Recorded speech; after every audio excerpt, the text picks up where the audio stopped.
Hello friends, अपने पितरों को प्रसन्न करने के लिए आज मैं आपको एक अचूक उपाय बताने जा रही हूँ, जिसको शाम के समय ही करते हैं।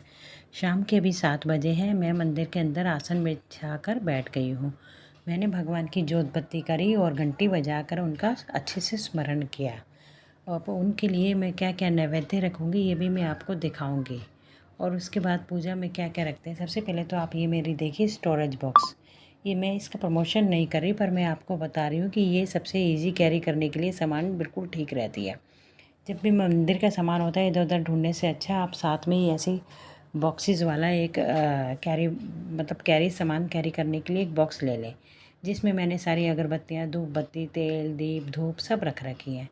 फिर उसके बाद मैं रखती हूँ अपने मंदिर में सबसे पहले एक जल भर के, क्योंकि जल का आचमन करने से ही हमारा कंठ अच्छा होता है और शुद्ध हो जाता है, जिससे हम पूजा कर सकते हैं और भगवान को शुद्ध मन से पूजा करनी चाहिए।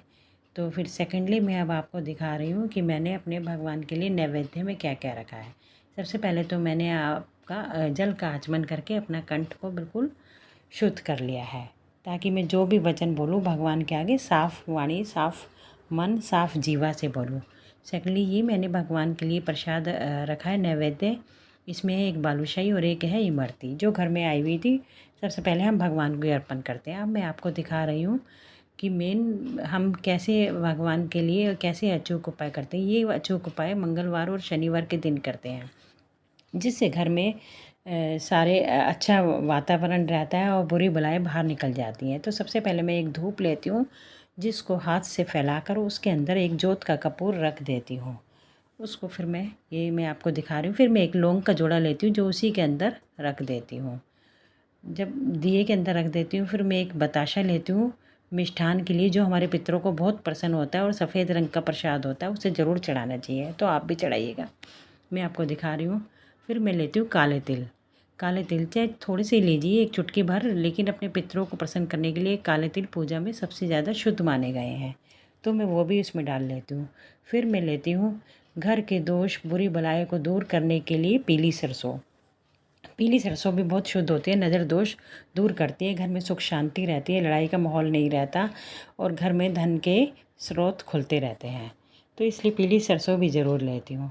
फिर मैं आपको दिखाती हूँ कि मैं अगली चीज़ में क्या लेने जा रही हूँ।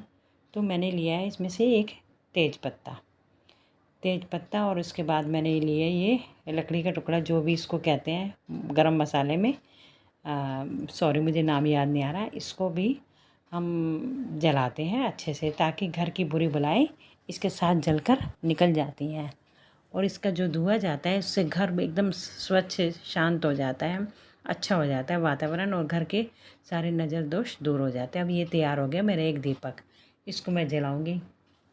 ओहो, ये लाइटर नहीं जल रहा, इससे छोटी आँच आ रही, पर मैं आपको दिखाती हूँ। दूसरा यूज़ करती हूँ, मैं माचिस कम यूज़ करती हूँ, तिलियाँ बुझती रहती है, हवा लगती रहती है पंखे की, पर ये सबसे सही रहता है। इससे एक ही शॉट में अग्नि प्रचंड हो जाती है। ये देखो, तो मैंने इसमें डाल के अग्नि प्रचंड कर दी है।